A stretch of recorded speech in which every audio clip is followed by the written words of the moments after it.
थी कि अगर बिल पास हो गया तो साथ वाले भाई आपस में आकर जो सेंट्रल में बैठेंगे फिर वहां से कभी भी नहीं हटेंगे। तमिलनाडु का जो सीट कैपेसिटी है वो करेंटली 39 है, लेकिन वो 32 पे आ जाएगा। केरला का 20 है, लेकिन वो 15 पे आ जाएगा। वहीं यूपी का 80 से वो बढ़ के 89 हो जाएगा। बिहार का जो अभी करंट 40 सीट्स की कैपेसिटी है वो बढ़ के 46 हो जाएगा। राजस्थान का भी 25 से 30 हो जाएगा। ये तो कॉन्स्टिट्यूशन के बेसिक स्ट्रक्चर का वायलेशन हुआ। जिन्होंने अपने पॉपुलेशन पर कंट्रोल लाया, लिटरेसी रेट को बढ़ाया, अपना सिस्टम अच्छा बनाया, लोगों के लिए लाइवलीहुड के स्टैंडर्ड्स को बेटर किया। अब जिस प्रोपोर्शन में यूपी, बिहार या फिर दूसरे कई नॉर्दर्न स्टेट्स का पॉपुलेशन बढ़ा, उस हिसाब से तो लोकसभा के किसी भी डिसीजन मेकिंग में साउदर्न स्टेट्स का कोई इंपॉर्टेंस ही नहीं रह जाएगा। क्या हम उनको इस चीज के लिए पनिश कर रहे हैं क्योंकि उन्होंने अपने स्टेट्स में लिविंग स्टैंडर्ड्स को अच्छा बनाया है अपने लोगों के लिए? Hello everybody. तो आज का वीडियो उसी टॉपिक को लेकर है जो अभी सबसे ज्यादा ट्रेंडिंग में है, और वो है डिलिमिटेशन। जितना ज्यादा ये टॉपिक सुनने में आ रहा है उतना ही कॉम्प्लिकेटेड भी है, क्योंकि इसमें बहुत सारे एस्पेक्ट्स इन्वॉल्व है। आने वाले क्लैट 2027 और उसके पहले जितने भी लॉ एंट्रेंस एग्जाम्स अभी होने वाले हैं, उन सब के लिए आप इस टॉपिक को पक्का मान के चले कि ये एग्जाम में आ चुका है। तो उसी हिसाब से हम इस टॉपिक को डिटेल्स में समझेंगे। हम समझेंगे कि डिलिमिटेशन का मतलब क्या है, ये पूरा मांजरा क्या है, कौन कौन से कॉन्स्टिट्यूशनल प्रोविजंस इसमें इन्वॉल्व है, वुमेन्स रिजर्वेशन बिल इस मैटर से किस तरह से जुड़ा हुआ है, और इस पूरे घटना का सोशियो पॉलिटिकल इंपैक्ट क्या है। ये वीडियो थोड़ा लंबा होने वाला है क्योंकि ये मुद्दा काफी ज्यादा इंपॉर्टेंट है और देश के हर नागरिक के लिए इस मुद्दे को अच्छे से समझना बहुत जरूरी है। इस वीडियो में हम जो भी बोलेंगे वो सीधा बोलेंगे, लॉ पॉइंट को डिस्क्राइब करते हुए बोलेंगे, किसी रील्स या मीम्स के थ्रू इन्फ्लुएंस्ड होकर के बिल्कुल भी नहीं बोलेंगे। जो फैक्ट है सीधा वही आप तक पहुंचेगा। मैं हूं अन्वेषा और आप देख रहे हैं एएसएलसी इंस्टीट्यूशन का यूट्यूब चैनल। तो चलिए शुरू करते हैं। तो चलिए सबसे पहले ये समझते हैं कि डिलिमिटेशन आखिर किसे कहते हैं, और इसको हम एक एग्जाम्पल के मदद से समझेंगे। देखिए, ये है पूरे इंडिया का मैप। अब इंडिया को स्टेट्स में डिवाइड किया गया है और यहां तक हम सबको पता है।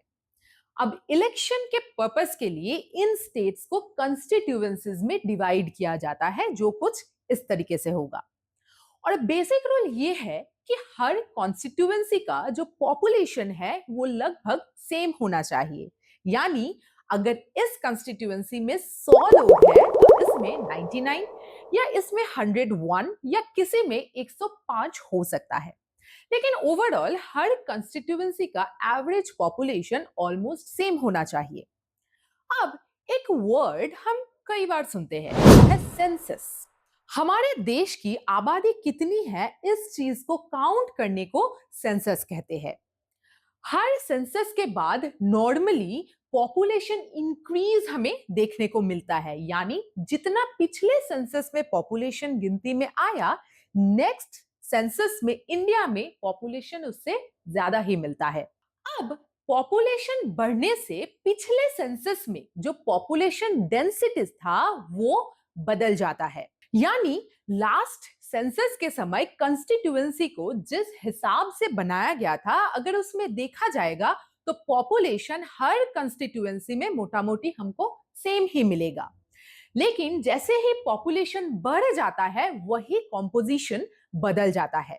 तो डिलिमिटेशन कहता है कि जब भी सेंसस हो उसके बाद करेंट सेंसस के हिसाब से कंस्टिट्यूएंसीज को या उसके बाउंड्रीज को हमें वापस से बदलना होगा, जिससे हर कंस्टिट्यूएंसी में पॉपुलेशन में बराबरी बनी रहे।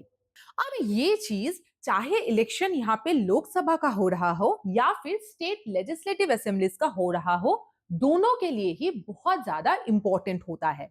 क्योंकि बाय कॉन्स्टिट्यूशन हमारे देश में नियम ये है कि लोकसभा या फिर स्टेट लेजिस्लेटिव असेंबलीज यानी कि विधानसभा में जो सीट्स है वो प्रोपोर्शनल टू द पॉपुलेशन होगा, जिसे प्रोपोर्शनल रिप्रेजेंटेशन भी कहते हैं। प्रोपोर्शनल रिप्रेजेंटेशन को भी एक एग्जाम्पल से हम समझते हैं। तो मान ले जस्ट फॉर एन एग्जाम्पल कि किसी स्टेट में 1000 लोग रहते हैं। अब उन 1000 लोगों के लिए अगर एक रिप्रेजेंटेटिव है तो जिस स्टेट में 2000 लोग होंगे वहां के लिए 2 रिप्रेजेंटेटिव होगा, और जहां पर 10,000 लोग रह रहे होंगे उस स्टेट के लिए 10 रिप्रेजेंटेशन होगा। इसी चीज को प्रोपोर्शनल रिप्रेजेंटेशन कहते हैं, और इसी सिस्टम के वजह से हमारे देश का हर नागरिक, लोकसभा हो चाहे विधानसभा हो, वहां पे रिप्रेजेंटेड होता है। अब 1976 में कॉन्स्टिट्यूशन का 42nd अमेंडमेंट हुआ था, जिसमें स्टेट असेंबलीज और लोकसभा के टोटल नंबर ऑफ सीट्स को 1971 के सेंसस के बेसिस पर फ्रीज कर दिया गया। तब बोला गया कि 1971 का सेंसस तब तक फॉलो किया जाएगा जब तक ईयर 2000 के बाद दोबारा से सेंसस नहीं होता हमारे देश में। इसके बाद 2001 में कॉन्स्टिट्यूशन का 84th अमेंडमेंट हुआ, जिसके जरिए बोला गया कि 1971 के सेंसस के बेसिस पे जो सीट्स स्टेट असेंबलीज और लोकसभा में है वो तब तक कंटिन्यू होगा जब तक 2026 के बाद वापस से सेंसस नहीं आ जाता। तब इस चीज को इसलिए ऐसा किया गया जिससे स्टेट्स, हर एक स्टेट ये कोशिश करे कि वो अपने पॉपुलेशन को कंट्रोल में रखे और बेटर गवर्नेंस की कोशिश करते रहे, जिससे देश आगे बढ़ सके। आई होप यहां तक आपको ये सीन पूरा क्लियरली समझ में आया है। अब आते हैं 2023 में, जब 19 सितंबर 2023 को कॉन्स्टिट्यूशन का 128th अमेंडमेंट बिल को इंट्रोड्यूस किया गया। इस बिल में क्या बोला गया कि जितने भी लोकसभा और स्टेट लेजिस्लेटिव असेंबलीज में सीट्स है उसका 1/3 वुमेन के लिए रिजर्व्ड होना चाहिए। लेकिन इस बिल में यह भी बोला गया था कि ये 2023 के एक्ट के बाद जो सबसे पहला सेंसस होगा उस सेंसस के बेसिस पर ये रिजर्वेशन होगा। तो बेसिकली ये बिल 1 मार्च 2027 के सेंसस को रेफर कर रहा है जो होने वाला है। अब बात यहां यह है कि अगला लोकसभा इलेक्शन 2029 में है और 2027 के सेंसस के बेसिस पर 2029 के अंदर डीलिमिटेशन करना लगभग नामुमकिन सा है। इससे साफ हमें यह पता चल रहा है कि अगले लोकसभा इलेक्शन से पहले वुमेन रिजर्वेशन तो हमारे देश में लागू नहीं हो रहा है। लेकिन वही सवाल ये आ जाता है कि वुमेन रिजर्वेशन के लिए आखिर डीलिमिटेशन की जरूरत ही क्या है? क्यों इस चीज को इतना कॉम्प्लिकेटेड किया जा रहा है? इसको तो सिंपली ऐसा भी बोला जा सकता है ना कि अपकमिंग लोकसभा में जितने भी करेंटली सीट्स है उनमें से 1/3 रिजर्वेशन वहां पे वुमेन को दिया जाएगा, तो ये चीज सॉल्व हो जाती है।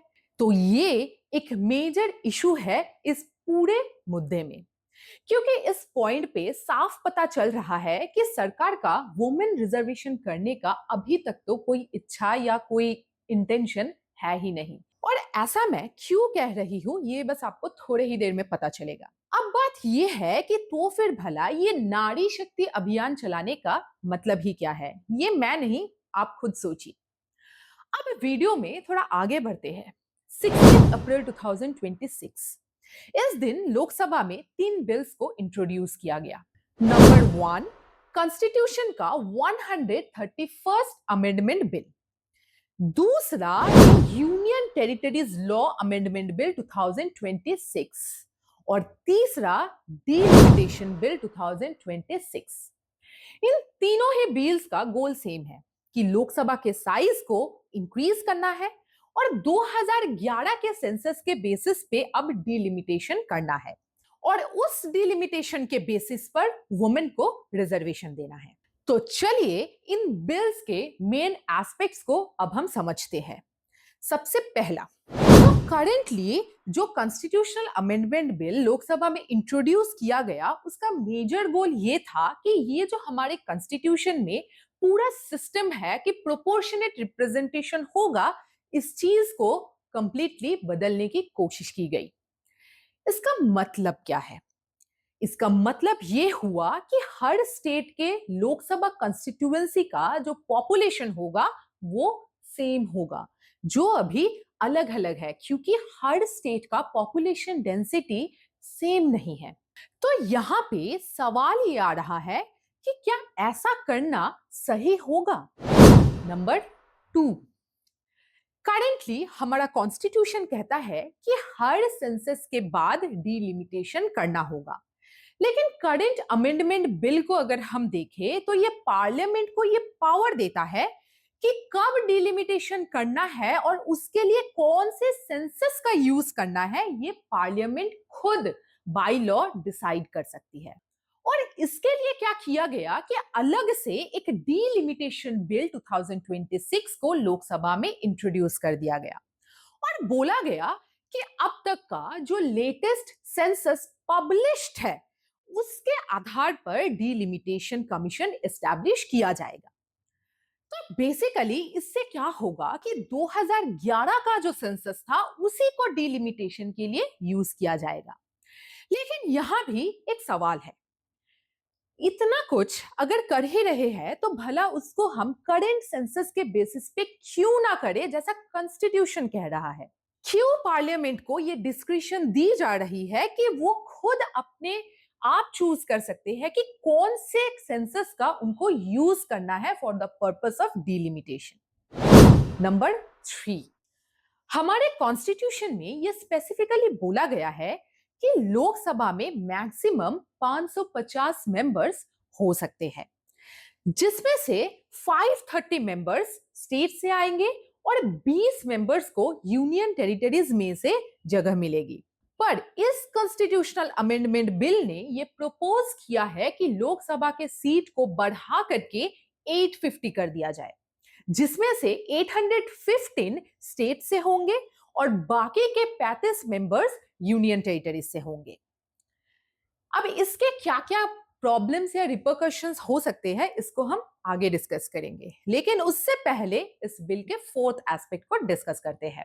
तो जैसा हमने ऑलरेडी डिस्कस किया कि ये वुमेन रिजर्वेशन जो बिल था उसमें ये बोला गया था कि वुमेन रिजर्वेशन बिल पास होने के बाद जो सबसे पहला सेंसस होगा उसके बेसिस पर रिजर्वेशन दिया जाएगा।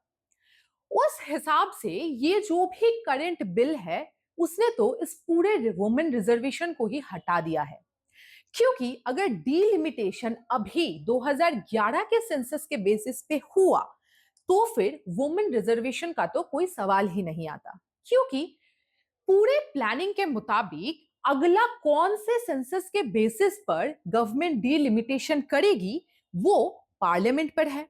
अगर 1971 के बाद 2011 के सेंसस को कंसिडर किया जा रहा है, यानी कि लगभग 40 साल के बाद के सेंसस को यूज किया जा रहा है और वो भी उससे 15 साल आगे चलकर डिलिमिटेशन किया जा रहा है, तो इस बार आप खुद ही सोचिए कि अगला डिलिमिटेशन कब होगा।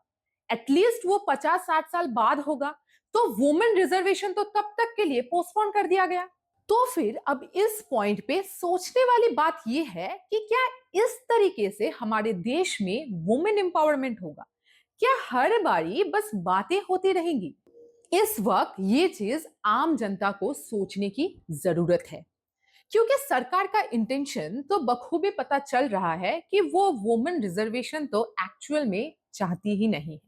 वीडियो में आगे बढ़ने से पहले मेरी एक रिक्वेस्ट है कि इस वीडियो को आप लाइक जरूर करें ताकि ये और भी काफी सारे लोगों तक पहुंचे, क्योंकि ये मुद्दा बहुत ही इंपॉर्टेंट है। तो चलिए फिफ्थ एस्पेक्ट को डिस्कस करते हैं। अब ये डिलिमिटेशन बिल सेंट्रल गवर्नमेंट को ये पावर देता है कि डिलिमिटेशन करने के लिए वो एक डिलिमिटेशन कमीशन एस्टैब्लिश कर सकते हैं। इस कमीशन में एक चेयरपर्सन होंगे जो सुप्रीम कोर्ट के जज रह चुके हैं। साथ में इसमें चीफ इलेक्शन कमिश्नर होंगे या फिर एक ऐसे व्यक्ति होंगे जिनको चीफ इलेक्शन कमिश्नर ने इस मैटर के लिए नॉमिनेट किया है, और साथ में इसमें कंसर्न स्टेट के स्टेट चीफ इलेक्शन कमिश्नर भी होंगे। अब चेयरपर्सन कौन होगा ये सेंट्रल गवर्नमेंट खुद डिसाइड करेगी। अब इस पूरे मैटर में काफी ज्यादा important socio political matters involve है। चलिए अब उनको एक एक करके देख लेते हैं। सबसे पहला मैटर इसमें यह आता है कि कॉन्स्टिट्यूशन का आर्टिकल 81 और आर्टिकल 82 में कहा गया है कि लोकसभा में डिलिमिटेशन हर सेंसस के बाद करना होगा और डिलिमिटेशन हमेशा करंट सेंसस के बेसिस पर होगा। लेकिन कॉन्स्टिट्यूशन का जो ये 131st अमेंडमेंट बिल हम अभी डिस्कस किए, इसमें स्पेसिफिकली ये बोला गया है कि डिलिमिटेशन कब होगा ये पार्लियामेंट डिसाइड करेगी और उसके लिए कौन से सेंसस का वो यूज करेगी ये भी पार्लियामेंट का ही डिस्क्रिशन है।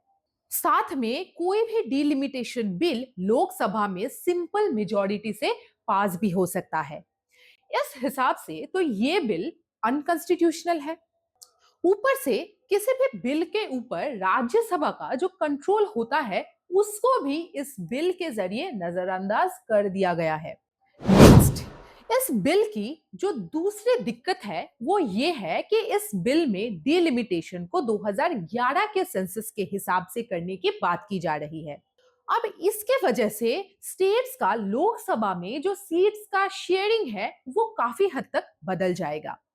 जैसे तमिलनाडु का जो सीट कैपेसिटी है वो करेंटली 39 है, लेकिन वो 32 पे आ जाएगा। केरला का 20 है, लेकिन वो 15 पे आ जाएगा। वहीं यूपी का 80 से वो बढ़ के 89 हो जाएगा। बिहार का जो अभी करंट 40 सीट्स की कैपेसिटी है वो बढ़ के 46 हो जाएगा। राजस्थान का भी 25 से 30 हो जाएगा। इस तरीके से ये सीट शेयर में जो ड्रास्टिक रिप्रेजेंटेशन में चेंज है ये लोकसभा का सीट बढ़ने पर भी होगा। तो इसमें मेन कंसर्न ये आ जाता है कि साउदर्न स्टेट्स का क्या होगा, जिन्होंने अपने पॉपुलेशन पर कंट्रोल लाया, लिटरेसी रेट को बढ़ाया, अपना सिस्टम अच्छा बनाया, लोगों के लिए लाइवलीहुड के स्टैंडर्ड्स को बेटर किया। अब जिस प्रोपोर्शन में यूपी, बिहार या फिर दूसरे कई नॉर्दर्न स्टेट्स का पॉपुलेशन बढ़ा, उस हिसाब से तो लोकसभा के किसी भी डिसीजन मेकिंग में साउदर्न स्टेट्स का कोई इंपॉर्टेंस ही नहीं रह जाएगा। क्या हम उनको इस चीज के लिए पनिश कर रहे हैं क्योंकि उन्होंने अपने स्टेट्स में लिविंग स्टैंडर्ड्स को अच्छा बनाया है अपने लोगों के लिए? रैदर यहाँ फोकस तो इस चीज पर होना चाहिए कि जिन स्टेट्स ने अपने पॉपुलेशन कंट्रोल को लेकर कोई भी काम नहीं किया उनको उसके लिए काम करना चाहिए। नेक्स्ट जो प्रॉब्लम है वो है कि लोकसभा का जो करंट सीट कैपेसिटी है वो है 550, जिसको ये बिल बढ़ा के 850 करने की बात कर रहा है। लेकिन इस बिल में कहीं पर भी राज्यसभा के सीट को लेकर कोई भी बातचीत नहीं की गई है। इस तरीके से तो जो लोकसभा और राज्यसभा के सीट के बीच में जो प्रोपोर्शन था 2.2:1 वो 3.3:1 हो जाएगा। इस तरीके से राज्यसभा का जो इंपॉर्टेंस है उसका इंपॉर्टेंस ही बिल्कुल खत्म हो जाएगा। करेंटली हमारे कॉन्स्टिट्यूशन में ऐसे बहुत सारे प्रोविजंस है जहां राज्यसभा का भी 2/3 मेजॉरिटी चाहिए होता है। अब अगर गवर्नमेंट का लोकसभा सीट ही 56% हो गया तो ऑटोमेटिकली राज्यसभा का तो कोई काम ही नहीं रहेगा। ये तो कॉन्स्टिट्यूशन के बेसिक स्ट्रक्चर का वायलेशन हुआ। अगर दोनों हाउसेस की कभी ज्वाइंट सिटिंग भी हुई तो भी राज्यसभा का उसमें कोई भी रोल नहीं होगा क्योंकि लोकसभा का सीट इतना ज्यादा होगा राज्यसभा के कंपैरिजन में। नेक्स्ट जो कॉन्स्टिट्यूशन का आर्टिकल 75 है वो ये कहता है कि जो काउंसिल ऑफ मिनिस्टर्स हो सकते हैं वो लोकसभा के जो टोटल मेंबरशिप है उसका 15% हो सकता है। अब अगर लोकसभा सीट को अप टू 50% बढ़ाया जाता है यानी 543 को अगर 815 कर दिया गया तो गवर्नमेंट के काउंसिल ऑफ मिनिस्टर्स में 81 के कंपैरिजन में 122 मेंबर्स होंगे। और कितने लोग काउंसिल ऑफ मिनिस्टर्स में हो सकते हैं इस चीज को लिमिट किया गया था कॉन्स्टिट्यूशन के 91st अमेंडमेंट एक्ट के थ्रू। क्योंकि excessively large council of ministers एक एबनॉर्मल चीज है और इसको बाई लॉ ही प्रोहिबिट किया गया है। इसके अलावा एक लार्जर लोकसभा का मतलब है कि उसमें हर एमपी को किसी भी मैटर में इंटरवेन करने के लिए और भी कम समय मिलेगा। ऐसे हालत में किस प्रकार कोई भी मेजर डिसीजन लिया जाएगा या डिस्कशन होगा, ये एक बहुत बड़ा इशू है। जो सबसे जरूरी चीज है वो ये है कि डीलिमिटेशन कमीशन का मतलब क्या है, ये बाय कॉन्स्टिट्यूशन कहीं भी बताया ही नहीं गया है। सिर्फ इस बिल में इस चीज को नए तरीके से इंट्रोड्यूस किया गया। इतने सारे प्रॉब्लम्स के साथ हमें इतना तो साफ पता चल रहा है कि ये बिल कितना बकवास है। ना तो ये प्रॉपरली लॉजिकल है, ना ये बिल टेक्निकली करेक्ट है, और ज्यादातर प्रोविजंस इस बिल में ऐसे हैं जो अनकॉन्स्टिट्यूशनल है।